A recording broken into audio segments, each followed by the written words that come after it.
நிகழ்வின் பாட்டும் தொகையும் பதிப்பு வரலாறை பேச முட்டைக்கு பேர் தந்த ஊரிலிருந்து வந்திருக்கிற மிகச்சிறந்த தமிழறிஞர் அன்பிற்குரிய புலவர் வேல்சாமி ஐயா அவர்களை அன்புடன் அழைக்கின்றோம்.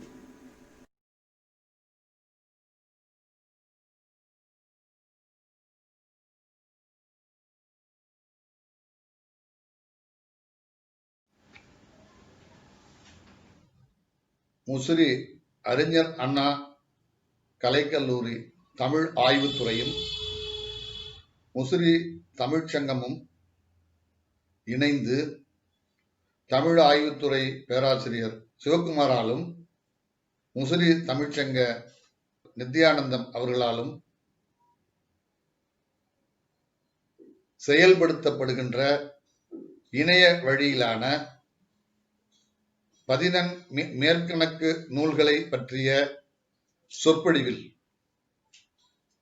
பத்துப்பாட்டு பற்றி பேசுவதற்கு எனக்கு ஒரு அரிய வாய்ப்பை நல்கி உங்கள் அனைவரையும் சந்தித்து உங்களுடன் உரையாடுவதற்கு ஒரு மகிழ்ச்சியான தருணத்தை ஏற்படுத்தி தருகின்ற சிவகுமார் ஐயா அவர்களுக்கும் நித்யானந்தம் ஐயா அவர்களுக்கும் மற்ற இந்த துறை சார்ந்த பேராசிரியர்களுக்கும் தமிழ்ச்சங்க நிர்வாகிகளுக்கும் நண்பர்கள் அனைவருக்கும் என்னுடைய முதற்கண் வணக்கத்தை தெரிவித்துக் கொள்கிறேன். பாட்டும் தொகையும் என்று சொல்லப்படுகின்ற தமிழ் மொழியின் மிக பழமையான நூல்களை பற்றி உங்களில் பெரும்பாலோர் நிச்சயமாக அறிந்திருப்பீர்கள். தமிழ் மொழியை இந்தியாவின் பழமையான மொழிகளில் ஒன்றாக கொண்டாடுவதற்கு காரணமான நூல்கள் பாட்டும் தொகையும் என்று சொல்லப்படுகின்ற 8 தொகையும் 10 பாட்டும் என்பதை உலகறியும். இந்த நூல்களில் வருகின்ற தகவல்களை வைத்துத்தான் 20ஆம் நூற்றாண்டில் தமிழ் வரலாறு, தமிழ் இலக்கிய வரலாறு, தமிழ்நாட்டு வரலாறு, தமிழ் கலைகளின் வரலாறு, தமிழ் சிந்தனையின் வரலாறு போன்ற பல்வேறு விஷயங்கள் நூல்களாக வெளிவந்தன. அதற்கு முந்தைய காலங்களில் அப்படிப்பட்ட நூல்கள் இல்லையா என்று நம் யாவருக்கும் ஒரு கேள்வி எழலாம். ஆம், இல்லை. தமிழ்நாட்டுக்கு மட்டுமல்ல, இந்தியாவுக்கே அப்படியான ஒரு வரலாற்று நூல்கள் இல்லை என்பது குறிப்பிடத்தக்கது. இந்திய வரலாற்றுக்கு மார்க்ஸ் முல்லர் வழியாக வெளியிடப்பட்ட வடமொழி நூல்களின் பதிப்புகள் எந்த அளவு அடிப்படையாக அமைந்தனவோ அதே அளவாக தமிழ்நாட்டு வரலாற்றுக்கு 8 தொகையும் 10 பாட்டும் பதிப்புகளாக வெளிவந்து உலாவியதுதான் அடிப்படையாக அமைந்தது. அதற்கு முந்தைய காலங்களில் தமிழ் இலக்கிய வரலாறு என்பது நாம் இப்பொழுது எண்ணிக்கொண்டிருப்பது போன்று இவ்வளவு வரிசை கிரமமாக யாராலும் எழுதப்படவில்லை.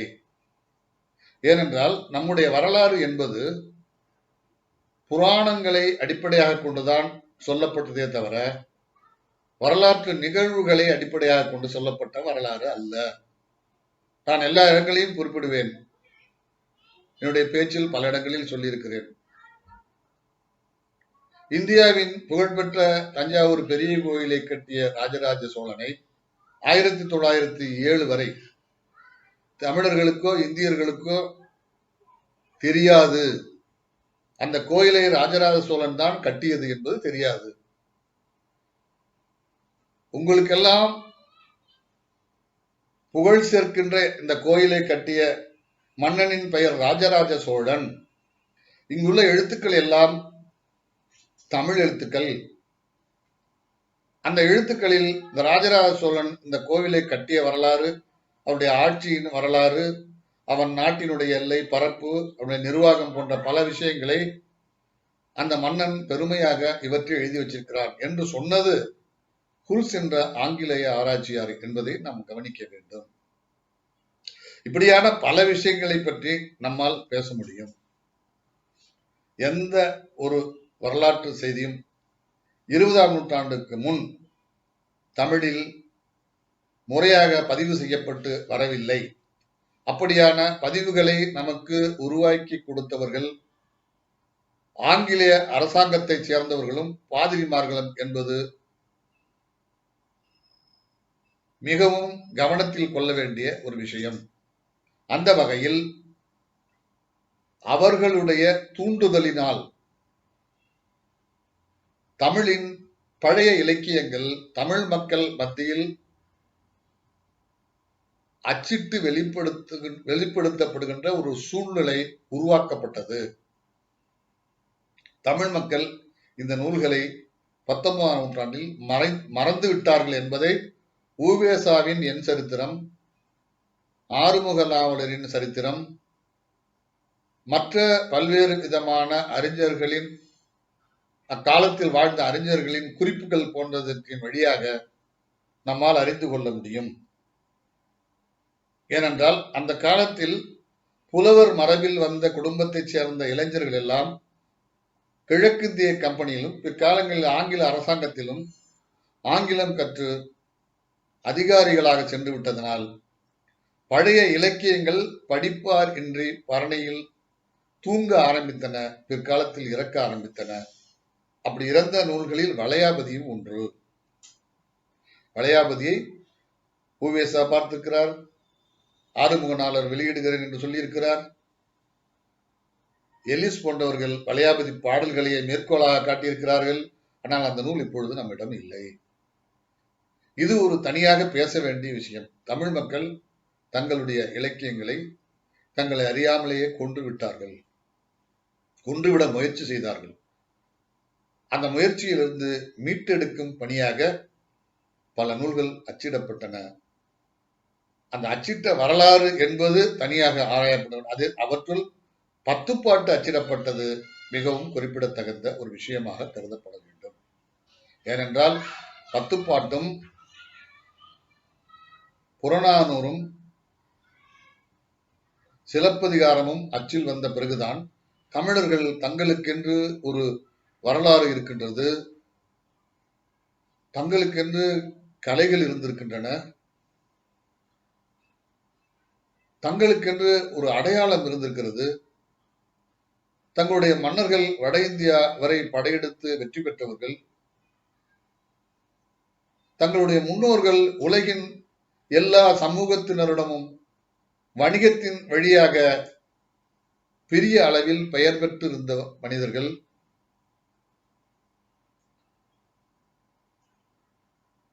தங்களிடம் மிகப்பெரிய நகரங்கள் இருந்தன. இந்தியாவின் எந்த பகுதியிலும் அத்தகைய நகரங்கள் இல்லை என்று ஏஎல் பாஷம் தன்னுடைய தி ஒண்டர் தட் வாஸ் இந்தியா நூலில் குறிப்பிடுகின்றார். சிலப்பதிகாரத்தில் வருகின்ற புகார், மதுரை காஞ்சியில் வருகின்ற மதுரை போன்ற பெரிய நகரங்கள் இந்தியாவில் எங்கும் இல்லை என்று குறிப்பிடுகின்றார். இந்தியாவின் வணிகம் என்ற நூலில், என்ற கட்டுரையில் பாபா சாஹேப் அம்பேத்கர் அவர்கள் பெருவாரியான சான்றுகளாக தமிழ் இலக்கியங்களில் இருந்து மேற்கோளை எடுத்தாள்கின்றார். இப்படியான பல விஷயங்களுக்கு அடிப்படையாக அமைந்தது 10 பாட்டு என்பது குறிப்பிடத்தகுந்தது. இந்த 10 பாட்டை 19ஆம் நூற்றாண்டில் தமிழர்கள் அறிந்திருந்தார்களா என்று கேட்டால் இல்லை என்று உறுதியாக சொல்லிவிடலாம். சில நூல்களையாவது அறிந்திருந்தார்கள்.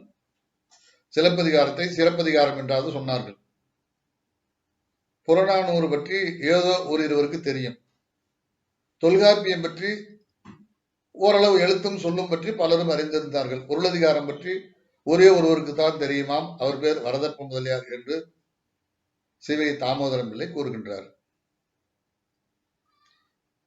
பத்துப்பாட்டு பற்றி எவரும் எங்கும் குறிப்பிட்டதாக தெரியவில்லை.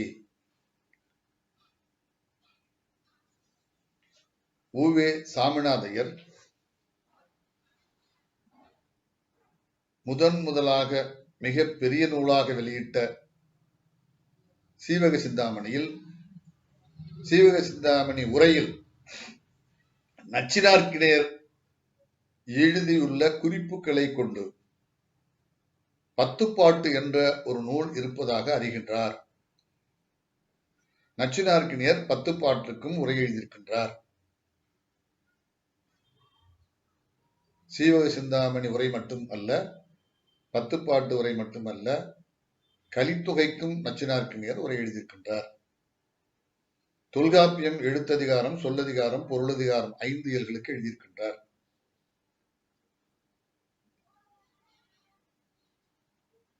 சீவக சிந்தாமணி உரையின் வழியாக பத்துப்பாட்டை பற்றி தெரிந்து கொண்ட உவே சாமிநாத ஐயர் அந்த நூலை எந்த வகையிலாவது வெளியிட வேண்டும் என்று ஆவல் கொள்கிறார். ஏனென்றால் சீவக சிந்தாமணி வெளியிட்டினால் உவே சாமிநாதையர் தமிழகம் பூராவும் புகழப்படுகின்ற ஒரு மனிதராக மாறிவிடுகின்றார். அந்த நூல் சொல்லக்கூடிய பல செய்திகளை அன்றைய தமிழர்கள் பெரிய அளவில் அறிந்திருக்கவில்லை. தமிழர்களில் ஒரு சாராரான சமணர்களால் மட்டும் அறியப்பட்ட செய்திகள் தமிழகம் முழுமைக்கும் தெரிய வந்தது பூவேசாவின் பதிப்பினால்தான். அதற்கு முன்பே அந்த நூல் அன்றைய காலத்து மாணவர்களுக்கு பாடத்திட்டத்தில் இருந்தது. 1868 H. பவார் என்பவர் நாமகள் இளம்பகத்தை வெளியிட்டிருந்தார். அது அந்த காலத்து BA மாணவர்களுக்கு பாடம். அந்த நூலை படித்த சேலம் ராமசாமி முதலியார் அந்த நூலின் அழகிலும் அந்த உரையின் சிறப்பிலும் ஈடுபட்டு அந்த நூலை முழுமையாக படிக்க வேண்டும் என்று ஆசை கொள்கிறார். அந்த ஆசையை நிறைவேற்றிக் கொள்வதற்கு அவர் 1880 கும்பகோணத்தில் நீதிபதியாக வந்தவுடன் அங்கிருக்கிற உவே சாமிநாதையரை சந்தித்து இந்த நூலை வெளியிட முடியுமா என்று கேட்கிறார். சாமிநாதையர் அப்பொழுது அந்த நூலை அறிந்திருக்கவில்லை. தன்னுடைய ஆசிரியருக்கே தெரியாத நூல் என்று கூட அவர் என் சரித்திரத்தில் குறிப்பிடுகின்றார். அதை வாங்கி கொண்டு சென்று 7 ஆண்டுகள் அந்த நூலை பற்றி பலரிடம் விசாரித்து கும்பகோணத்தில் வாழ்ந்து வந்த ஜைன குடும்பத்தினரும் கேட்டு அப்பாசாமி முதலியார் போன்ற புகழ்பெற்ற அந்த காலத்தில் புகழ்பெற்றிருந்த ஜைன அறிஞர்களிடம் விவரம் கேட்டு அந்த நூலை வெளியிடுகின்றார். அந்த நூல் வெளிவந்தது அவருக்கு மிகப்பெரிய பெயரை கொடுக்கின்றது. இத்தகைய நூல்களை வெளியிடுவதற்கு தகுதியானவர் உவேசாதான் என்ற ஒரு கருத்தும் உருப்பெற ஆரம்பிக்கிறது.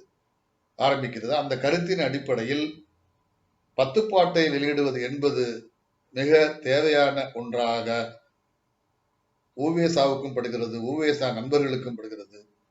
அதற்காக அவர் பல்வேறு வகையான ஏடுகளை தேடுவதற்காக முனைந்து செயல்படுகின்றார். இப்பொழுது நாம் அச்சில் புத்தகத்தை பார்க்கிறோம், கணினியில் புத்தகத்தை பார்க்கிறோம். அந்த காலத்தில் புத்தகங்கள் என்பன மிக குறைவாக அச்சிலும் அதிகமாக ஏட்டுச்சுவடிகளிலும் தான் இருந்தன. ஏட்டுச்சுவடிகள் பனையோலையில் எழுதப்பட்டிருக்கும் என்பதை நீங்கள் அறிவீர்கள். அப்படி பனையோலைகள் எழுதப்பட்டதை நாம் இன்று பெரும் படிப்பாளிகள் கூட வாசிக்க முடியாது. அதுக்கான ஒரு பயிற்சி இருந்தால் தான் வாசிக்க முடியும். அந்த எழுத்துக்களே வேறு விதமாக இருக்கும். இணைந்து இணைந்து செல்லுகின்ற அந்த எழுத்துக்களை வாசிப்பது அவ்வளவு ஒன்றும் சுலபமான காரியம் அல்ல. பனையோலையில் எழுதுவதில் உள்ள பிரச்சனைகளினால் இப்பொழுது நாம் பார்ப்பது போல அந்த நூல்களில் மூலப்பகுதி தனியாகவும் உரைப்பகுதி தனியாகவும் அச்சிடப்பட்டு இருக்காது. மூலமும் உரையும் ஒன்றாக சேர்ந்தே போய்கொண்டிருக்கும். படிப்பவர் தன்னுடைய அனுபவத்தினால் மூலப்பகுதிகளையும் உரைப்பகுதிகளையும் பிரித்து பொருள் கொள்ள வேண்டும். உதாரணமாக திருக்குறள் பரிமேழகர் உரையை நாம் இப்பொழுது படிக்கும் போது மூலம் தனியாக சொல்ல அகர முதல் எழுத்தெல்லாம் ஒரு கோடு போட்டு அதுக்கான விளக்கம், எழுத்துக்கள் எல்லாம் அகரத்தை முதலாக உடையன அப்படின்னு இருக்கும். அந்த மாதிரி எல்லாம் முந்தி இருக்காது. அகர முதல அந்த அகர முதல எழுத்தெல்லாம் முன்னோடு இருக்காது. எழுத்துக்கள் எல்லாம் அகரத்தை முதலாக உடையன இப்படியே ஆரம்பிச்சு போயிருக்கும். நடுவுல கோடுங்கிறது கூட சரியா தெரியாது. அப்படி இருந்ததை இந்த மாதிரி சேர்த்து போட்டதுங்கிறத அது பெருமையாவே பழைய பதிப்புகள்ல குறிப்பிடுவாங்க. இந்த மாதிரி பொழிப்புரையும் மூலத்தையும் ஒன்றோடு ஒன்று இணைத்து போட்டது இப்பதான் நாங்க போட்டிருக்கோம் பதிப்பு, ஏட்டுச்சூழல் இல்லாத மாதிரி தெளிவாக பிரிச்சு போட்டிருக்கோம்னு சொல்லுவாங்க. நீங்க அந்த பதிப்பை வந்து இதுல பார்க்கலாம். 1840 52ல ட்ரூ பாதிரியாரும் ராமானுஜ கவிரியாரும் சேர்த்து போட்டது இந்த மாதிரி மிக அழகாக பிரித்திருப்பார்கள். அப்படியான நூல் பின்னால் ஐயர் வர வரைக்கும் கூட அப்படியான நூல் வரவே இல்லை. அப்படியான தமிழர்கள் போட்ட நூல் வரவே இல்லை. அப்பவும் ஏட்டுச்சூழல் இருந்த மாதிரிதான் இருக்கும். அந்த காலத்தில் இவர் சுவடிகளை தேடி தஞ்சாவூர் தமிழ்நாட்டின் பல இடங்களுக்கு பயணம் செய்கிறார். கும்பகோணம், தஞ்சாவூர், திருநெல்வேலி, சென்னை இப்படி பல இடங்களுக்கு ஒரு போறாராம். உவேசாவுக்கு ஒரு அரிய வாய்ப்பும் கிடைக்குது. அந்த காலத்துல கும்பகோணத்திலிருந்து சென்னைக்கு ட்ரெயின்ல போயிடலாம். கும்பகோணத்திலிருந்து திருநெல்வேலிக்கு ட்ரெயின்ல போக முடியும். அப்பொழுதுதான் இந்த மாதிரி புகை வண்டி வந்தே ஒரு சில ஆண்டுகள் தான் ஆயிருக்கப்ப, ஒரு 10 ஆண்டுகள் ஆயிருக்கணும். 10 ஆண்டு கூட ஆயிருக்காது. ஆமா, ஒரு 8 அல்லது 10 ஆண்டுகள். அதுக்கு வந்து கும்பகோணத்துல தான் எங்கேயும் போக முடியாது, ட்ரெயின் கிடையாது, நடந்துதான் போகணும். நல்லா ஞாபகம் வச்சுங்க, நடந்து எங்க போனாலும் நடந்துதான் போயாகணும். இவருக்கு ஒரு நல்ல வாய்ப்பு. இவர் அங்கிருந்து சென்னைக்கும் போகலாம், திருநெல்வேலிக்கும் போகலாம். கல்லூரி ஆசிரியர் ஆனதனால் சனி ஞாயிறு 2 நாட்களில் இவர் அந்த ஊர்களுக்கு சென்று சுவடிகளை தேட ஆரம்பிக்கிறார். இவருக்கு திருவாவடுதுறையோடு மிக நீண்டகால தொடர்பு இருந்து அங்கு மாணவராக திருவாவடுதுறை ஆதீன புலவராக பெயர் பெற்று தமிழ்நாட்டில் பெயர் பெற்ற புலவராக இருந்த மீனாட்சி சுந்தரம் பிள்ளையின் மாணவர் என்பதனால் இவருக்கு எல்லா இடங்களிலும் ஒரு மரியாதை இருந்தது. இரண்டாவது, சீவக சிந்தாமணி போன்ற மிகப்பெரிய ஒரு நூலை நன்றாக அச்சிட்டு பதிப்பித்தார் என்பதிலும் அவருடைய பெயர் பரவி இருந்தது. திருவாவடுதுறை ஆதீனத்தினுடைய ஆதரவினாலும் சீவக சிந்தாமணியை சரியாக பதிப்பித்த பெயர் பெற்றிருந்த நிலையினாலும் இவருக்கு பலரும் உதவி செய்ய முன்வருகிறார்கள். அப்படி உதவி செய்பவர்களால் 10 பாட்டினுடைய ஏட்டுச்சுவடிகள் அவருக்கு அங்கங்கு கிடைக்கின்றது. ஆனால் கிட்டத்தட்ட அவர் ஒரு 10-15 இடங்களில் ஏட்டுச்சுவடி தேடி இருக்கிறார். அந்த ஏட்டுச்சுவடி எங்கெங்க கிடைச்சது இந்த விவரம் எல்லாம் இந்த முன்னுரை எழுதியிருக்கிறார். எண் சிறுத்தத்திலையும் எழுதியிருக்கிறார். முன்னுரை முடிவுல அந்த ஏட்டுச்சுவடி என்ன மாதிரி இருக்குங்கிற விவரமும் கொடுக்குறார். அதாவது மூலச்சுவடியா, மூலமும் உரையுமான சுவடியா, முழுமையான எல்லா பாடல்களும் உள்ள சுவடியா, இல்ல அரைகுறை சுவடிகளா? நீங்க நம்ம நினைக்கிற மாதிரி 10 பாட்டுனா 10ம் சேர்ந்து இருக்கும் அப்படின்னு எல்லாம் நினைக்க கூடாது. அந்த காலத்துல அவர் எழுதுறாரு, திருமுருகாற்றுப்படை பல சுவடிகளில் இல்லை என்று சொல்லுகிறார். சில சுவடிகளில் குறிஞ்சிப்பாட்டுல வந்து நிறைய பாடல்கள் உள்ள பகுதிகள் இல்லாம இருந்ததா சொல்லுவார். அப்புறம் அந்த ஏட்டுச்சுவடிகள் வந்து தருமபுரம் மடத்திலிருந்து கிடைத்த ஒரு சுவடி வழியாக தான் அதை எழுதிக்கிட்டேன் அப்படின்னு சொல்லுவார். ஒரு கட்டுரையாவே அழகா எழுதியிருப்பார்.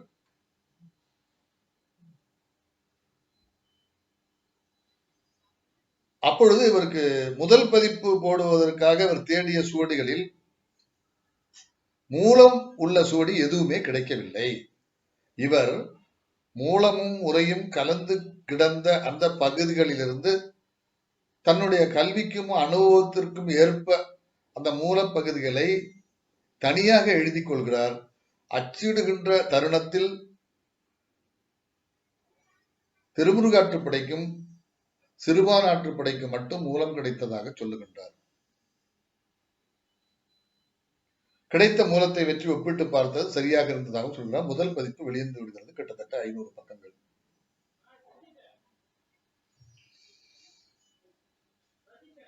அவருக்கு மனதில் ஒரு குறை இருந்து கொண்டே இருக்கிறது.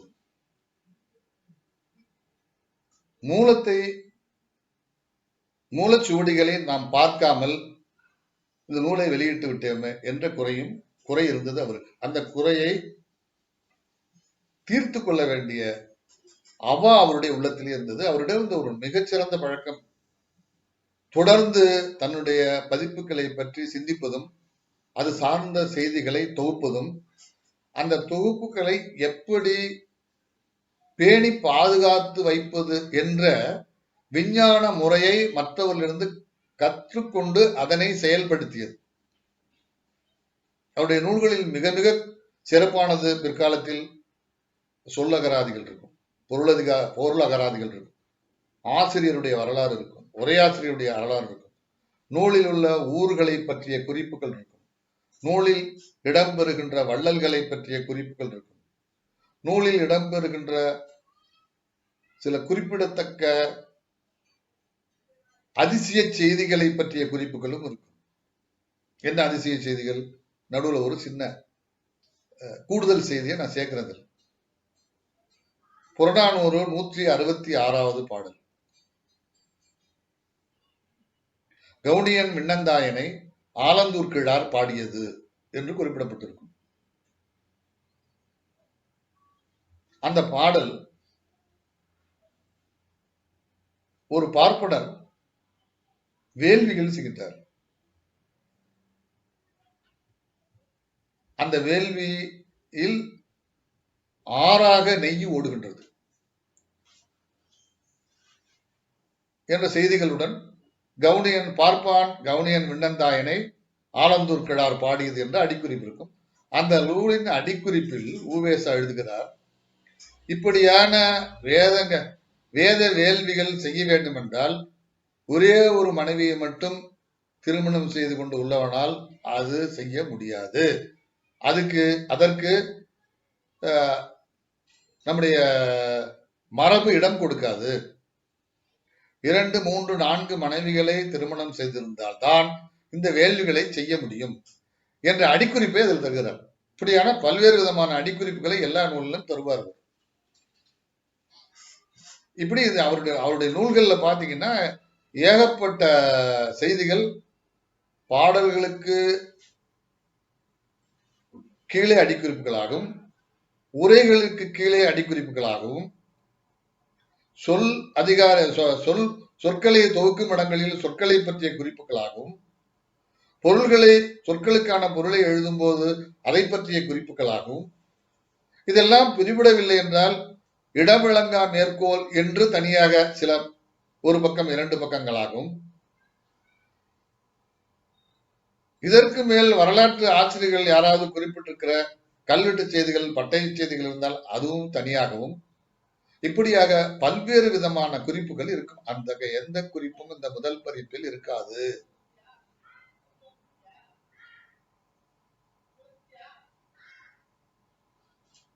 அதனால் முதல் பதிப்பு வெறும் 500 பக்கங்களுக்குள் மட்டுமே இருக்கும்.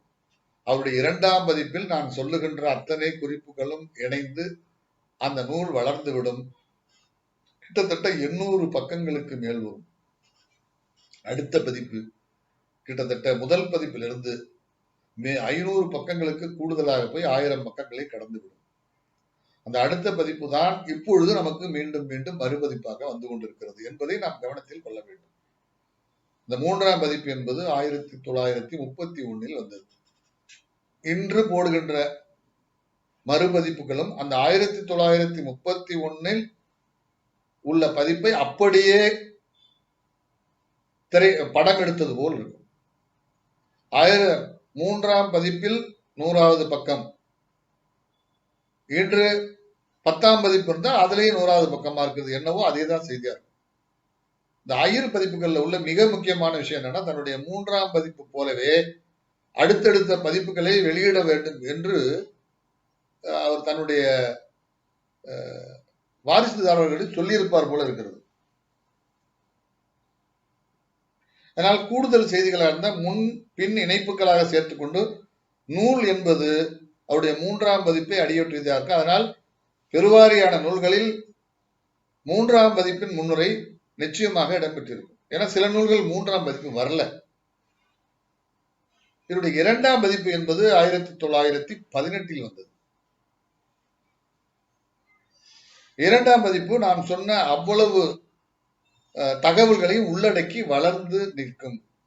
இரண்டுக்கும் இடையில் ஆன இடைவெளி என்பது முதல் பதிப்பு வந்தது 1889, 2ஆம் பதிப்பு வந்தது 1918. 18, 11, 29 ஆண்டுகள் கழித்துதான் 2ஆம் பதிப்பு வருது. இந்த 29 ஆண்டுகளில் உவேசா பதிப்பு துறையில் மிகப்பெரிய ஆளுமையாக தமிழ் தாத்தா என்கிற பெயரையும் வாங்கிவிட்ட ஒரு காலகட்டத்தில் தான் 2ஆம் பதிப்பு வருகின்றது. அந்த 2ஆம் பதிப்பு உள்ள குறிப்புகள் என்பன தமிழ் பதிப்புலகின் அடுத்த கட்ட பதிப்பாசிரியர்களுக்கு மிகச் சிறந்த வழிகாட்டுதல்களாக அமையப்பெற்ற குறிப்புகளாக அவை இருந்தன என்பதை யாரும் மறுக்க முடியாது.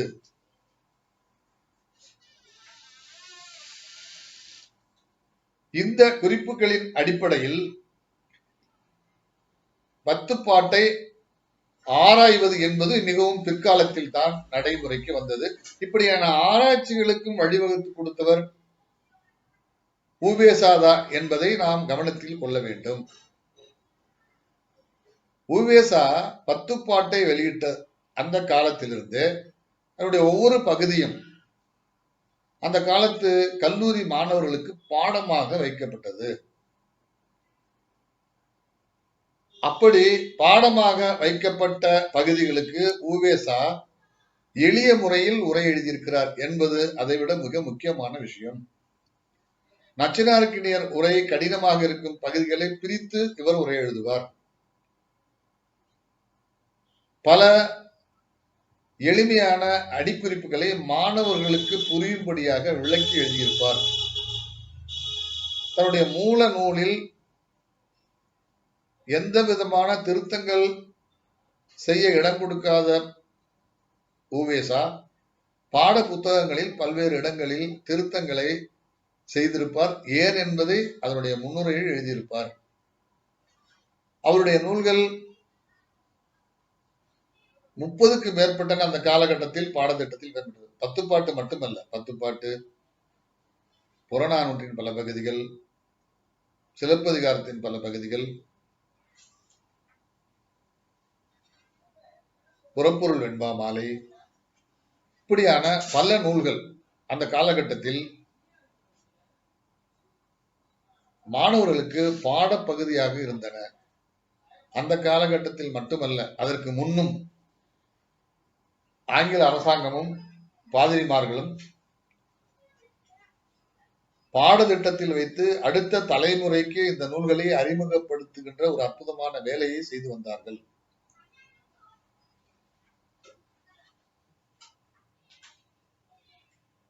இந்த பாடத்திட்டத்தில் வைத்து இதனை பயின்று வந்த மாணவர்கள் பிற்காலங்களில் மிக முக்கியமான ஆராய்ச்சியாளர்களாக வருகின்றார்கள். அப்படியான ஆராய்ச்சியாளர்களில் குறிப்பிடத்தக்கவர்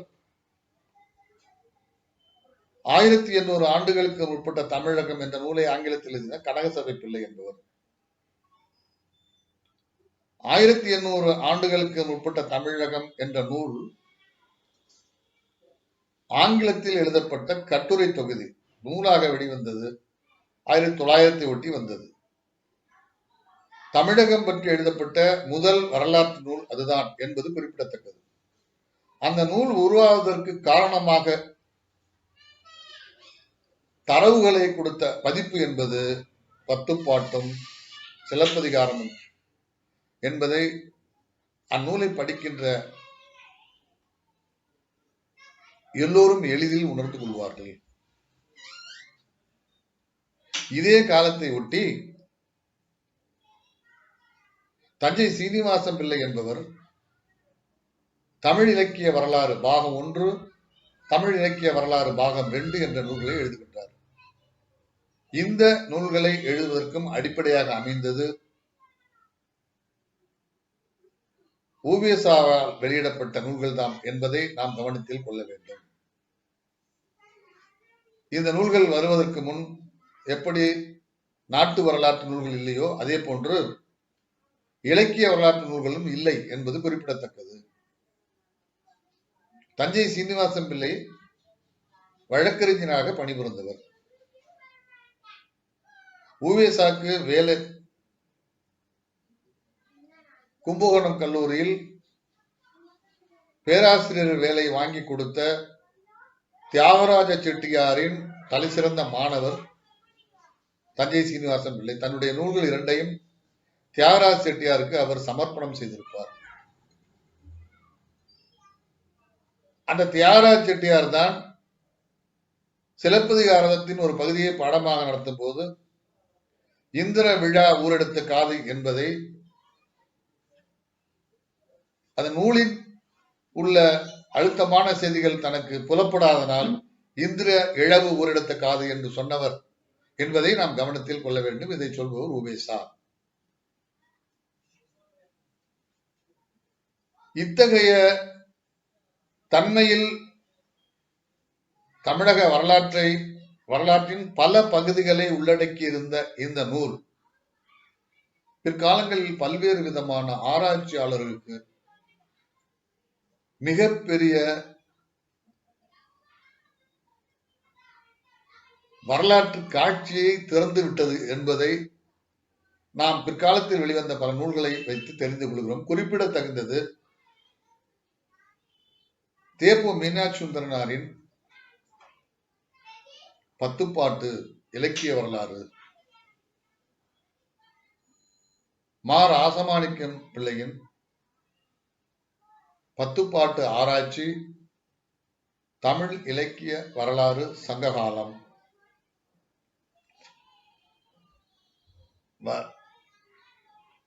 வையாபுரி பிள்ளை அவர்களின் இலக்கிய தீபத்தில் வருகின்ற பத்துப்பாட்டின் காலம் பற்றிய ஆராய்ச்சி.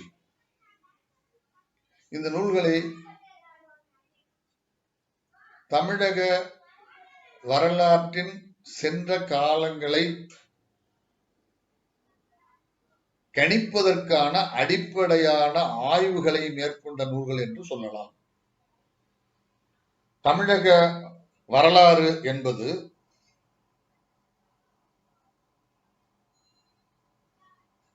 பழங்காலத்தை நோக்கி செல்லும் போது நமக்கு பல்வேறு விதமான குழப்பங்கள் நிறைந்ததாக அமைந்திருந்தது. அந்த குழப்பங்கள் ஒவ்வொன்றாக நீங்குவதற்கு புறநானூற்று செய்திகளும் பத்துப்பாட்டு செய்திகளும் அக்காலத்தில் வெளிவந்து கொண்டிருந்த கல்வெட்டு செய்திகளும் உதவியாக இருந்தன. கல்வெட்டு ஆய்வாளர்கள் ஒரு வரலாற்றை தெளிவுபடுத்துவதற்கு எந்த அளவு முக்கியமானவர்களோ அதற்கு எந்த வகையிலும் குறையாத அளவில் ஊவேசாவும் அவருடைய பத்துப்பாட்டும் முக்கியமானவையாக இருந்தன. பத்துப்பாட்டில் வருகின்ற கரிகார் சோழன் ஒருவரா இருவரா என்ற ஆராய்ச்சி அப்பொழுதே தொடங்கிவிட்டது. கரிகார் சோழனும் திருமாவளவனும் ஒருவரா இருவரா? திருமுருகாற்றுப்படை எழுதிய நக்கீரர் தான் சங்க காலத்தில் இருந்த நக்கீரரா? திருமுருகாற்றுப்படை ஏன் பத்துப்பாட்டிலும் வருகின்றது, 11ஆம் திருமுறையிலும் வருகின்றது? நெடுநல் வாடை அகப்பாட்டா புறப்பாட்டா?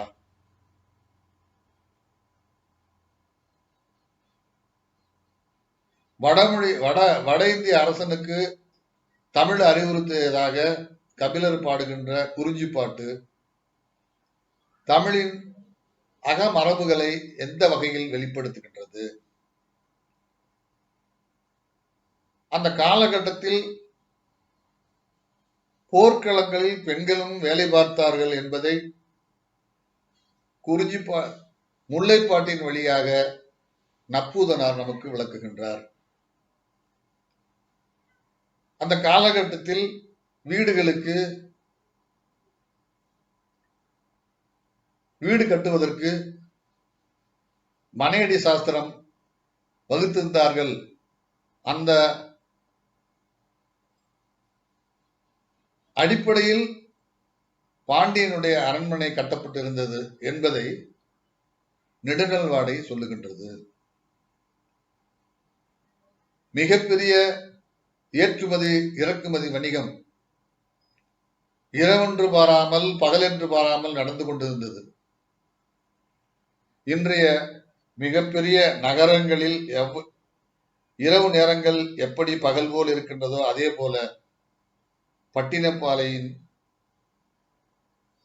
கடற்கையும் ஊர் பகுதிகள் இருந்தது என்பதை பட்டினப்பாலை விரிவாக பேசுகின்றது. அக்கடற்கரையில் வெளிநாட்டு பொருட்கள் இறக்குமதியாவதும் உள்நாட்டு பொருட்கள் ஏற்றுமதியாவதும் அரசு அலுவலர்கள் அதை பாதுகாப்பதும் அவைகளுக்கு முத்திரையிடுவதும் பல்வேறு மொழிகளை பேசுகின்ற மனிதர்கள் அதன் தெருக்களில் அலைவதும் பல்வேறு வகையான உணவுப் பொருள்கள் விற்பனையாவதும், சுருக்கமாக சொன்னால் இரவு பகல் என்ற வேறுபாடு இல்லாமல் எல்லா காலங்களும் உயிர்ப்புடன் செயல்பட்ட அந்த நகரம் நமக்கு பட்டினப்பாலையில் காட்சியிருக்கிறது. இது எந்த வகையிலும் குறையாமல் மதுரை காஞ்சியில் மாங்குடி மருதனாரால் காட்டப்படுகிறது. ஜெயின கோயிலில் உள்ள கூட்டத்தில் குழந்தைகளை தொலைத்து விடாது. ஜெயின கோயிலா பௌத்தமா நினைவில்லை. குழந்தைகளை தொலைத்து விடக்கூடாது என்று தாய்மார்கள் எப்படி பக்குவமாக தங்களுடைய குழந்தைகளை அழைத்துக் கொண்டு செல்லுகிறார்கள் என்ற குறிப்பு இருக்குது. ஜெயினமோ பௌத்தமோ தமிழ்நாட்டில் அவ்வளவு கூட்டம் உள்ள ஒரு கோயில் இன்றைய நிலையில் நாம் காண முடியவில்லை. அன்றைய காலத்தில் அத்தகைய நிலை அங்கு இருந்திருக்கிறது, அது குறிப்பிடுகின்றது. அதே மாதிரி இப்பொழுது டாஸ்மார்க்கில் குடித்து விட்டு தெருவை அளந்துகிட்டு போற மாதிரி அன்னைக்கு குடிகாரர்கள் தெருவை அளந்து சென்றார்கள் என்பதை நெடுநல்வாடை குறிப்பிடுகின்றது. ஒரு பக்கம் 5 ஆற்றுப்படைகள் உள்ளன. அந்த 5 ஆற்றுப்படைகளில் திருமுருக ஆற்றுப்படை தவிர மற்ற 4ம் வள்ளல் ஒருவனிடம் பரிசு பெற்ற ஒரு பாணன் தான் எதிரில் காண்கின்ற எளிய பாணனை நீனும் சென்று பரிசு பெற்று நன்றாக உன்னுடைய துயரத்திலிருந்து விடுதலை பெறுவாய் என்று சொல்லுவதாக அமைந்திருக்கக்கூடிய பாடல்கள். அத்தகைய பாடல்களில் அந்த பாணர்களும் அந்த பாடலிகளும் உடைகள் நைந்து போய் கிழிந்து போய் இருப்பதாகவும் உணவு உண்டு பல நாட்கள் ஆனதாக காட்சிகளும் உண்டு. கோழியை விரட்டுவதற்கு தங்கத்தை உருட்டி விட்டார்கள் என்ற காட்சியும் உண்டு. அதாவது இன்று போலவே அன்றும் தமிழகத்தில் ஒரு பக்கம் வறுமையும் இருந்தது, இன்னொரு பக்கம் வளமையும் இருந்தது. இதுதான் இயற்கை. சங்ககாலம் பொற்காலம் என்று சொல்வதெல்லாம் ஓட்டுக்காக சமகாலத்தில் முட்டாள்களை பார்த்து பேசிய பேச்சு. ஏனென்றால் இதெல்லாம் இப்படி படித்திருக்க மாட்டார்கள் என்ற நம்பிக்கையில் அவர்கள் நம்மை போன்றவரிடம் பேசியிருக்கிறார்கள், வென்றும் விட்டார்கள். அது ஒரு பக்கம் இருக்கட்டும். இப்படியான பல்வேறு விதமான செய்திகளை உள்ளடக்கிய இந்த 10 பாட்டு இவரால் மட்டும் பதிப்பிக்கப்படவில்லை. அடுத்த கட்டத்தில் மாணவர்களுக்கு பாடமாக இருந்ததனால் எவ்வாறு ஊவேசா மலைபடுகடாம், குறிஞ்சிப்பாட்டு, சில பல நூல்களை எல்லாம் அவர் பாடத்திட்டத்துக்காக வெளியிட்டாரோ அதே போல வைமுகோவும் அதனை வெளியிட்டிருக்கிறார். வைமு கோபாலகிருஷ்ணமாச்சாரியார். வைமுகோ இதற்கு உரை எழுந்தது நீங்கள் எல்லாம் அறிந்த வைமுகோவும் அவருடைய அண்ணன் முறை வேண்டிய சடகோப ராமானுஜாச்சாரியாரும் அவருடைய மாமன் முறையாகிய கிருஷ்ணமாச்சாரியாரும் இணைந்து மிக அற்புதமான உரைகளை கம்பராமாயணத்துக்கு எழுதியிருப்பதை நீங்கள் அனைவரும் அறிவீர்கள். திருக்குறள் பரிமேழகருக்கு உரைக்கு மிக எளிய அரிய விளக்கங்களை எழுதி வெளியிட்ட நூலையும் நீங்கள் அறிவீர்கள். அதே போல 10 பாட்டில் 7 பாடல்களுக்கு வைமு கோபாலகிருஷ்ணமாச்சாரியாரும், மதுரை காஞ்சி, குறிஞ்சிப்பாட்டு, மலைபடுகடாம் போன்ற 3 பாடல்களுக்கு அவருடைய மாணவராக இருந்த ஜெகநாதாச்சாரியாரும் உரை எழுதி 1960 வெளியிட்டார்கள். இந்த நூலின் சிறப்பம்சம் என்னவென்றால்,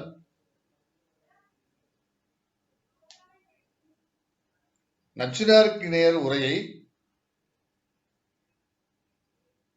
எளிய மாணவர்களும் புரிந்து கொள்ளும்படியான தெளிவான விளக்கத்துடன் எழுதியிருப்பது மட்டுமல்லாது, எளிமைப்படுத்துவதன் வழியாக அதனுடைய ஆழமான தன்மையை இழக்க விடாமல் எளிமைப்படுத்தியது. இதான் அதுல மிக முக்கியமான ஒரு செய்தி. இந்த மாதிரியா செய்திகளை அவர் எப்படி சொல்றாருன்னா, மதுரை காஞ்சி என்பது என்ன என்று விளக்கும் போது, நச்சினார்க்கினிய உரையை விளக்கும் போது மிக அழகாக விளக்குகின்றார். காஞ்சி என்பது நிலையாமையை குறிப்பது. நிலையாமை எப்படிப்பட்டது, அதை எப்படி புரிந்து கொள்ள வேண்டும், வேறு உரையாசிரியர்கள் இதை எப்படி எழுதியிருக்கிறார்கள் என்ற விவரங்கள் கொடுப்பார். அப்படி கொடுக்கும்போது சில மேற்கோள்களை கீதையிலிருந்து ஒரு மேற்கோள் தருவார். அது எந்த இடம் என்னங்கிறதையும் இவரை தெளிவா சொல்லுவார். ஒவ்வொரு பாட்டுக்கும் ஒரு வரலாற்று குறிப்பையும் கொடுப்பாரு. அந்த 10 பாட்டினுடைய இறுதியில, ஒவ்வொரு பாட்டுக்கு இறுதியில வெண்பாக்கள் சில இருக்கும். சிலதுல 2 இருக்கும், சிலதுல 4, 6. அந்த வெண்பாக்களுக்கு எல்லாம் உரை எழுதியிருப்பார். இந்த வெண்பாக்கள் இந்த பாடல்களின் செய்திகளை தொகுத்து சொல்வதாக அமைந்திருக்கும்.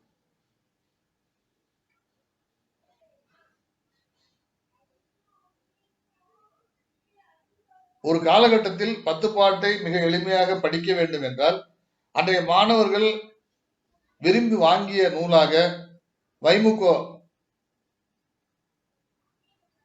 வெளியிட்ட அந்த நூல் புகழ்பெற்று இருந்தது என்பது குறிப்பிடத்தக்கது. இதே காலத்தில் கழக வெளியீடாக போவே சோமசுந்தரனாரை கொண்டு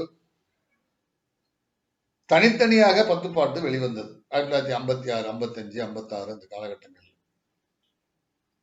அதுலயும் குறிப்பிடுவாங்க, பாடத்திட்டத்தில் இருந்ததுனால தனித்தனியாக நாங்க வெளியிடுறோம். அவர் மாணவர்களுக்கு புரியும்படியான பல்வேறு செய்திகளை உள்ளடக்கி போவே சோமசுந்தரனாரும் விளக்குவார். போவே சோமசுந்தரனாரும் மிக பெரும் புலவர். எளிமையும் அருமையும் கலந்து உரை எழுதுகின்றவர். அவர் 10 பாட்டு மட்டுமல்ல, சங்க இலக்கியங்கள் பலவற்றுக்கு உரை எழுதியிருக்கிறார். சில இடங்களில் மிக அற்புதமாக உரை எழுதுவார். ஐங்குறு நூற்றின் 3ஆம் பாடலுக்கு அவர் எழுதிய உரை வேற எவராலும் சொல்லாத உரையாக இருக்கும். வேற அவ்வளவு பேரும் அது தவறா, அதனுடைய பழைய உரையே கிட்டத்தட்ட தவறா இருக்கும். சரியாக சொன்னவர் அவராத்தான் இருக்கார்.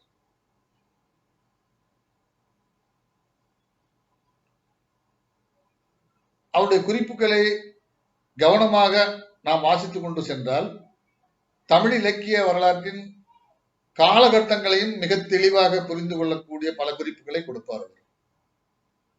அவர் இது சிவக சிந்தாமணிக்கு உரை எழுதியிருக்காரு, பெருங்கதைக்கு உரை எழுதியிருக்காரு, 10 பாட்டு மட்டும், அகநானூறு உரை, அது இப்ப கிடைக்க மாட்டேங்குது. அகநானூறு, புறநானூறு உரை நான் பார்த்திருக்கேன், இப்ப கண்ணிலேயே படல. இப்படியான பல நூல்களுக்கு போவே சோமசுந்தரனார் சிலப்பதிகாரத்துக்கு எழுதியிருக்காரு. இது அவருடைய உரை மிக அருமையான உரை.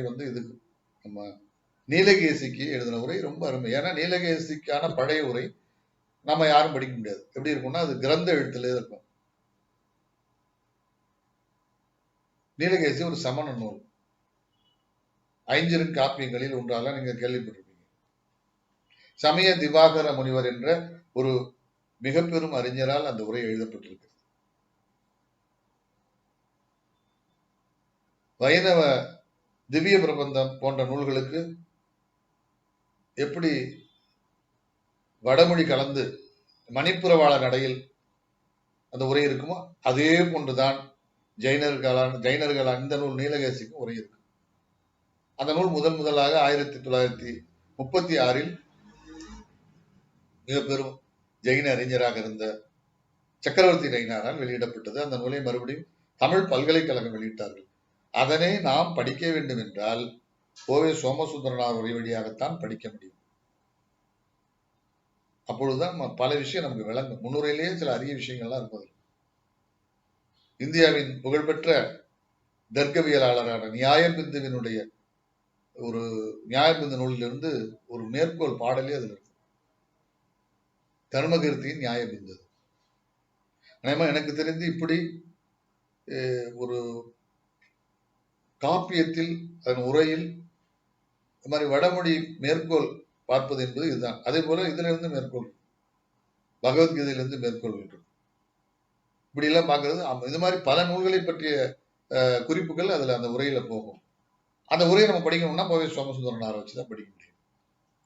அவரும் 10 பாட்டுக்கு இந்த மாதிரி உரை எழுதியிருக்காரு. அந்த 10 பாட்டு உரையில அவரும் பல விஷயங்களை தெளிவுபடுத்துவார். இந்த இதையும் சொல்லுவார்.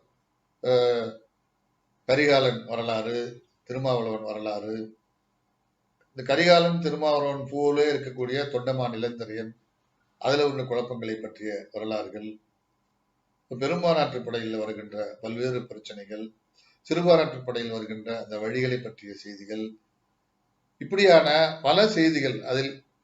அதே போல இது அகப்பாட்டா புறப்பாட்டா நெடுநல்வாடை என்பதை பற்றிய விவாதங்கள், இப்படியான பல செய்திகள் அதில் பேசப்படும். அந்த பேசப்படுகின்ற செய்திகள் எளிய வாசகர்களும் எளிய மாணவர்களும் புரிந்து கொள்ளலாம். மாணவர்கள் ஆசிரியர்கள் பாடம் நடத்தும் போது தெளிவோடு மாணவர்களுக்கு எடுத்து சொல்லக்கூடிய அந்த அடிப்படையில் கோவை சோமசுந்தரனாருடைய உரை அமைந்திருக்கும். மூலப்பதிப்பாக மர்ரே ராஜம் கம்பெனியார் மிகச்சிறந்த ஒரு மூலப்பதிப்பு 1958 நினைக்கிறேன் அதை கொண்டு வந்திருக்காங்க. மற்ற வகையில் பல நூல்கள் வந்திருக்கலாம். அதெல்லாம் பாட புத்தகங்களாக கருத வேண்டும். ஆய்வு புத்தகங்களாக அதனை நாம் கருத முடியுமா என்பது மிகவும் கேள்விக்குரிய ஒரு விஷயம்.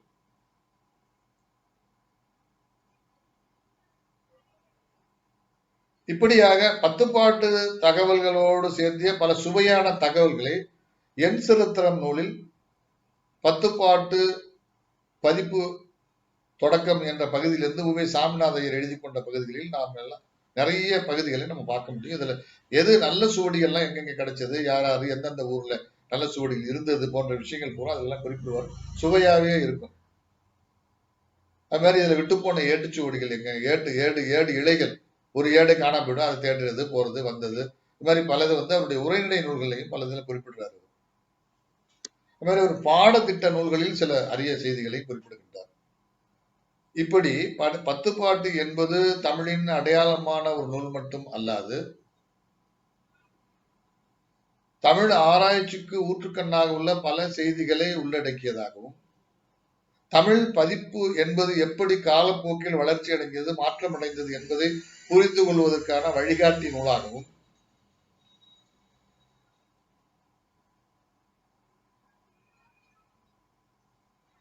இப்படி பல்வேறு வகையான தன்மைகளை உள்ளடக்கிய 10 பாட்டு தொடர்பான ஒரு அறிமுகத்தை உங்களுடன் பகிர்ந்து கொள்வதற்கு எனக்கு ஒரு நல்ல வாய்ப்பாக இந்த பேச்சு அமைந்தது. எனக்கு மிகவும் மகிழ்ச்சியாக இருக்கிறது. நன்றி, வணக்கம்.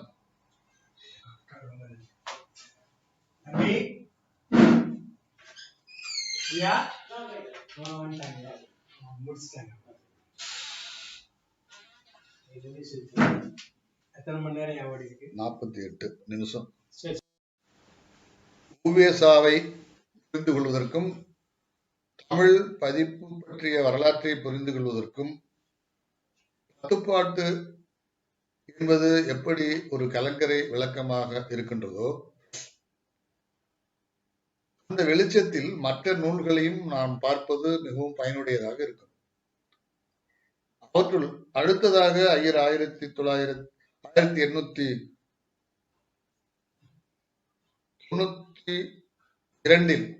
புறநானூற்றை வெளியிடுகின்றார்.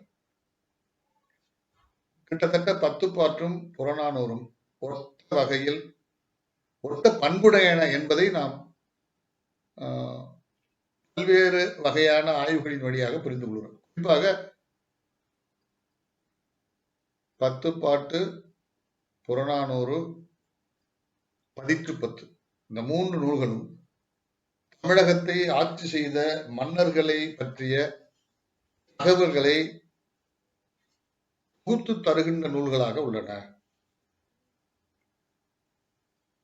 தமிழக வாழ்வை பற்றி புரிந்து கொள்ளக்கூடிய பல்வேறு வகையான தகவல்களை தருகின்றனவாக உள்ளன. இந்த நூல்கள் நாம் நினைப்பது போல் உடனடியாக முயற்சியோடியிலிருந்து இன்று நாம் பார்ப்பது போல் வந்துவிடவில்லை. அதில் பல்வேறு வகையான பிரச்சனைகளுக்கு இடையே இவை வளர்ந்து வந்தது என்பதை அங்காங்கே உள்ள சில குறிப்புகளை பற்றி நாம் புரிந்து கொள்ள முடியும். முதல் பதிப்பாக புறநானூற்றை உவேசா போடும்போது 272 அல்லது 77வது பாடல் அவருக்கு கிடைக்கவில்லை. அதே போல முன்னுரையில் மீனுன் கொக்கின் என்று நச்சினார்க்கினியர் குறிப்பிடுகின்ற பாடல் கிடைக்கவில்லை என்று சொல்லுவார். இரண்டாம் பதிப்பிலும் அந்த பாடல் இடம்பெறாது. மூன்றாம் பதிப்பில் அந்த பாடல் இடம்பெற்று விடுகின்றது. எப்படி இந்த பாடல் இடம்பெற்றது என்பதை உவேசா குறிப்பிடவில்லை. அந்த பாடல் வ.உ.சி.யாலும் நமச்சிவாய முதலியாராலும் வெளியிடப்பட்ட, அதாவது 1920 வாக்கில் தொல்காப்பியம் அகத்தினியல் புறத்தினியல் நூலில் புறத்திணையலில் வருகின்ற மேற்கோளில் இந்த பாடல் முழுமையாக இருந்தது. இந்த பாடலை உவேசா பயன்படுத்தி இருக்கின்றார் என்பது நமக்கு புரிகின்றது.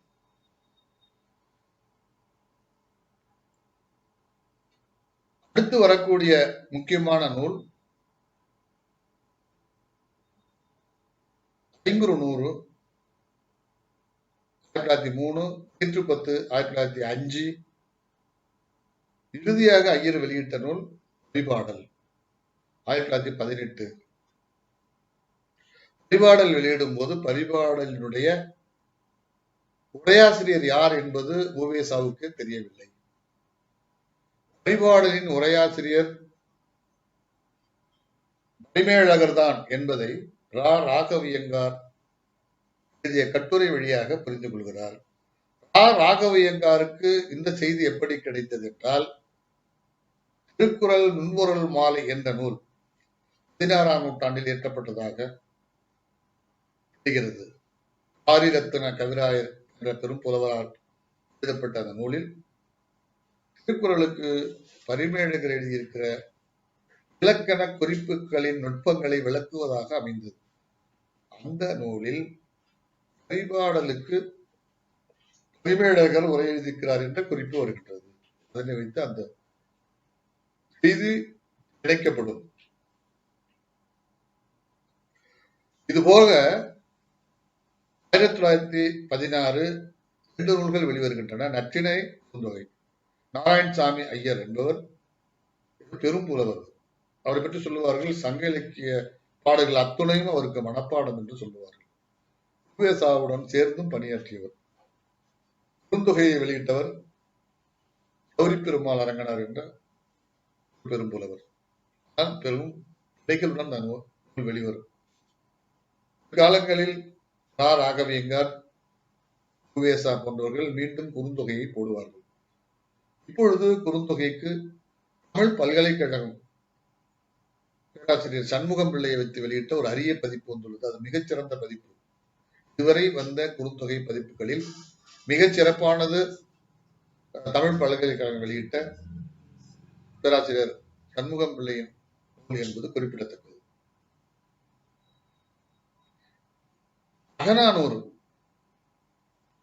அகநானூறு என்பது எப்பொழுது வெளியிடப்பட்டது என்பது முதலாக என்று பல குழப்பங்கள் இருந்தன.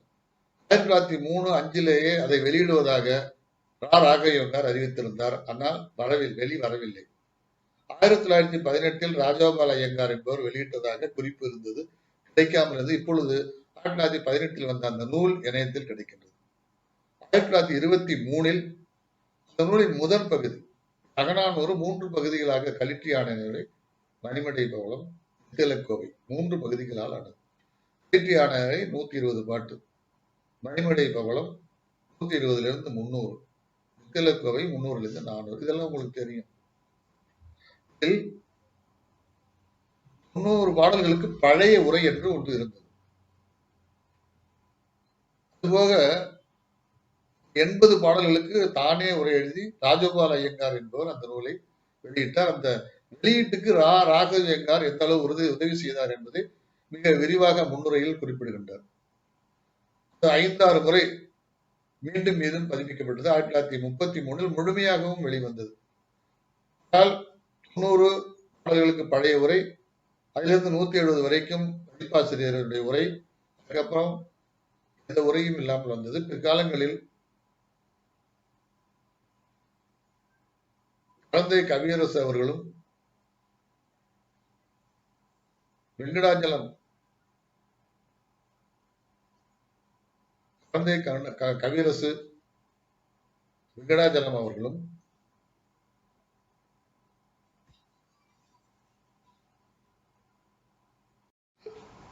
வெங்கடசாமி நாட்டார் அவர்களும் குழந்தை கவியரசு வெங்கடாச்சலம் பிள்ளை அவர்களும் எழுதிய உரை வெளிவந்தது யாவரும் அறிந்தது.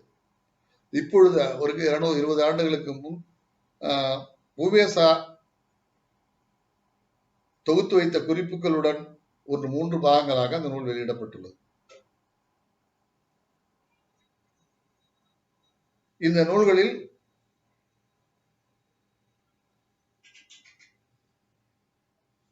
உள்ள பிழைகளை எல்லாம் ஓரளவு களைந்து 1940 வாக்கில்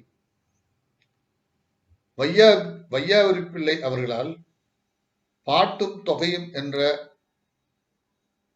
சங்க இலக்கிய பாடல்கள் மூலங்கள் அனைத்தையும் தழுவிய ஒரு பெருநூல் வெளியிடப்பட்டது.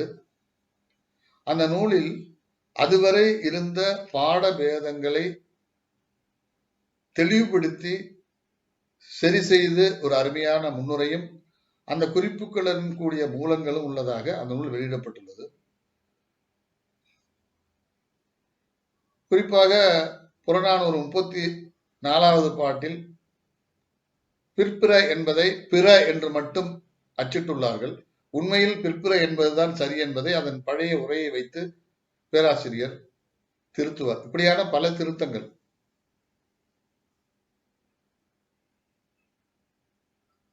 பல நூல்களில் பல திருத்தங்களை பேராசிரியர் செய்திருப்பார். வேடிக்கையான விஷயம் என்ன, இப்பொழுது வரக்கூடிய பல பதிப்புகளில் கூட அந்த திருத்தங்கள் செய்யப்படாமல் அந்த பழைய பிழையுடன் கூடிய பாடங்களே இடம்பெற்றுள்ளன என்பது இத்தகைய ஒரு பழம்பெரும் மொழியாக, புகழ்பெற்ற மொழியாக, உலகின் பழமையான மொழிகளோடு வைத்து எண்ணத்தக்க மொழியாக உள்ள தமிழ் பதிப்பில் நிகழ்வது என்பது நமக்கு மரியாதை தருமா? இது ஒன்றல்ல, இது போன்ற பல நூல்களை பற்றி நம்மால் குறிப்பிட முடியும். இப்படி இவ்வளவு தமிழன் தலைநிமிர்ந்து நிற்கான், சங்ககாலம் என்பது பொற்காலம், இதெல்லாம் நம்ம பேசுறோமே, அதுக்கு அடிப்படையாக அமைந்த இந்த நூல்களை இவ்வளவு கேவலமாக வெளியிடுவதை நாம் ஏற்றுக்கொள்ளலாமா? மிகவும் மிகவும் குறிப்பாக குறிப்பிட வேண்டும் என்றால், ஐங்குறு நூல்களை அண்ணாமலை பல்கலைக்கழகம் அறிஞர் அவை துரைசாமி பிள்ளை பற்றி வெளியிட்ட 58ஆம் பதிப்பிலிருந்து அடுத்த பதிப்பில் வரும்போது அதனுடைய 300 பக்கங்கள் மிக அற்புதமான அந்த கலை சொற்களும் சொற்களை பற்றிய விவரங்களும் நீக்கிவிட்டதும், நற்றிணையில் 16 பக்கங்கள் அகப்பொருள் பற்றிய குறிப்புகளை ஒரு பதிப்பகம் நீக்கிவிட்டு வெளியிடுவதும், இப்பொழுது கிட்டத்தட்ட ஒரு 12 திருமுறைகள்ல 11 திருமுறைகளை தாங்களே வெளியிட்டதாக ஒரு பல்கலைக்கழகம் வெளியிடுவதும், ஒரு பெரிய பல்கலைக்கழகம் முதல் பதிப்பில் பதிப்பாசிரியர்களாக முத்து சண்முகம் பிள்ளையும் தாவே வீராசயாமியும் இடம்பெற்றதை நீக்கிவிட்டு அந்த முன்னுரையை அவர்கள் எழுதிய முன்னுரையை அப்படியே வைத்து கீழே பெயரை மாற்றி விடுவதும், இப்படியான ஏராளமான தகவல்களை தமிழ் சார்ந்து நம்மால் சொல்ல முடியும். எட்டுத்தொகை நூல்களில் கற்றார் ஏத்தும் கலி என்று பாராட்டப்படுகின்ற கலித்தொகையை 1887 முதலாக சிவை தாமோதரம் பிள்ளை அச்சிட்டுகின்றார். அந்த நூலில் மிக விரிவான ஒரு முன்னுரை எழுதியிருப்பார்.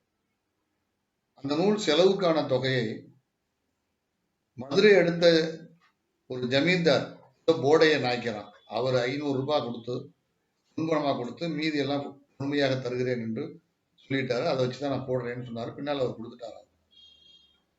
அதுல அவர் அந்த முன்னுரையில மிக முக்கியமான 2 விஷயங்களை சொல்லுவார். தமிழ் மக்களாகிய நமக்கு கொஞ்சம் கூட தமிழ் மேல் அக்கறை இல்லை. நம்முடைய மொழிங்கிறது நம்முடைய தாய் அல்லவா? தாயவே புறக்கணிப்பது என்பது எவ்வளவு ஒரு இழிவான செயல் அப்படின்னு ஒரு இடத்துல சொல்லுவார். இன்னொரு இடத்துல சொல்லுவாரு, தேசாபிமானம், பாஷாபிமானம், மதாபிமானம் எல்லாம் இல்லாத மனுஷன்லாம் ஒரு மனுஷனா? மொழி அபிமானம் இல்லைன்னா என்ன நம்ம எல்லாம் மனுஷனா இருக்க முடியுமா? இப்படிலாம் சொல்லி ரொம்ப வருத்தமான பல குறிப்புகளை எழுதியிருப்பார். இப்படியான குறிப்புகளை அவர் எழுதுவதற்கான அடிப்படையாக அமைந்தது அவர் பயின்ற கல்வி நிலையம், வட்டுக்கோட்டை பல்கலைக்கழகம் என்று சொல்லப்படுவது. 1823 தொடங்கப்பட்ட அந்த பல்கலைக்கழகம் அமெரிக்க பாதிரிமார்களால் தொடங்கப்பட்டது. அந்த பல்கலைக்கழகத்தில் படித்து வந்த ஆட்கள் தான் பிற்காலங்களில் தமிழ் சார்ந்த பல்வேறு ஆய்வுகளை 19ஆம் நூற்றாண்டில் மிகச் சிறப்பாக செய்தவர்கள். டாக்டர் கிரீன் போல.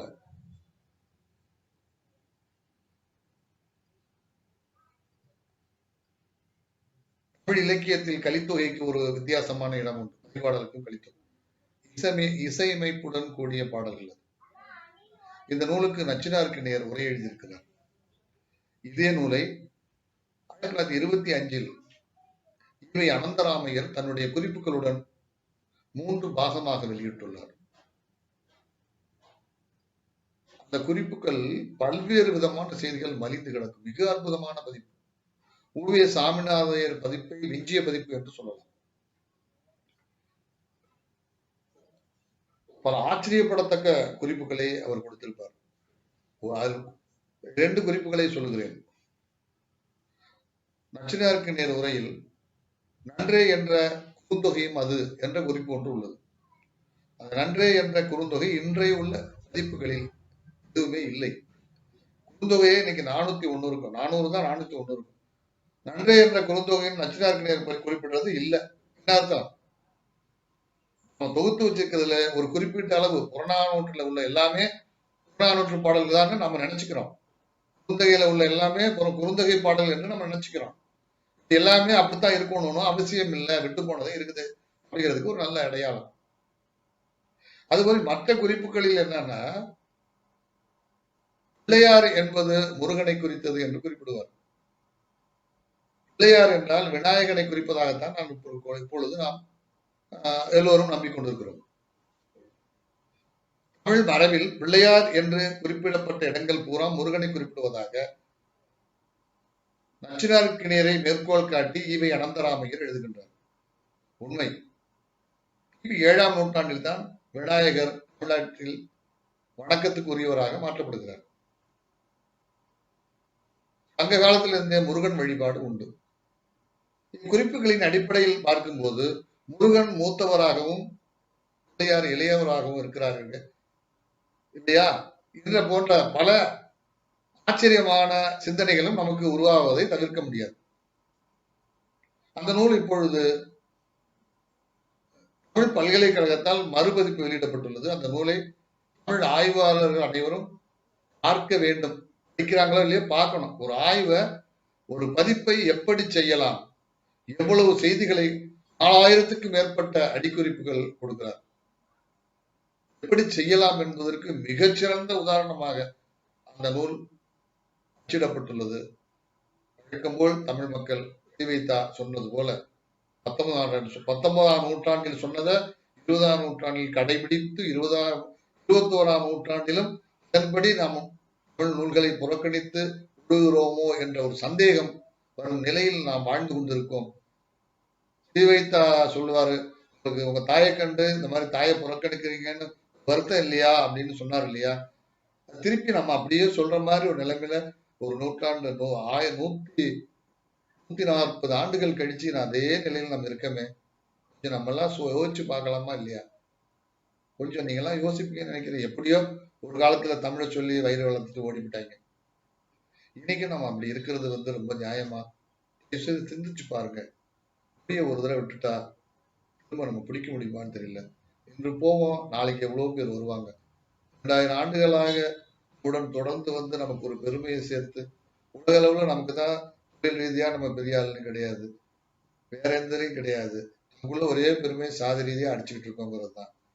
இந்த சூழல்ல நமக்கு ஒரு பெருமையை தருது சங்க இலக்கியங்கள், நம்முடைய சிந்தனை மரபு இதெல்லாம் தான். இதையும் நம்ம புறக்கணிச்சுட்டு ஒண்ணும் இல்லாத, அதாவது கிட்டத்தட்ட பொருள் இல்லாத பரதேசி போல, இலக்கியம் இல்லாத, மொழி இல்லாத பரதேசிகளாக நாம் திரிவது என்பது, இருந்தும் இல்லாமல் திரிவது நியாயம்தானா? செய்து சிந்தித்து பாருங்கள்.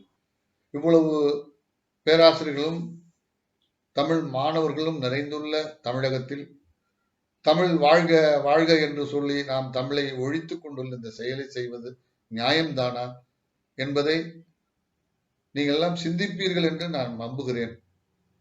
இத்தகைய செய்திகளை உங்கள் மனதில் விதைப்பதற்கு எனக்கு ஒரு நல் வாய்ப்பை நல்கிய முசிறி கல்லூரி தமிழ்துறைக்கும் முசிறி தமிழ்ச்சங்கத்திற்கும் என்னுடைய நன்றியை மீண்டும் ஒரு முறை தெரிவித்துக் கொண்டு விடைபெறுகிறேன். வணக்கம். இந்த பாட்டும் தொகையும் பதிப்பு வரலாறு என்பது அத்தனை சுலபமான செயலில்லை. அத்தனையும் மிக அழகாக தெளிவுற எல்லோரும் பயனுறும் வகையில் சொல்லி முடித்திருக்கிற பெருமதிப்பிற்குரிய புலவர் போ. வேல்சாமி ஐயா அவர்களுக்கு சிரம் தாழ்ந்த நன்றியை தெரிவித்துக் கொள்கின்றோம்.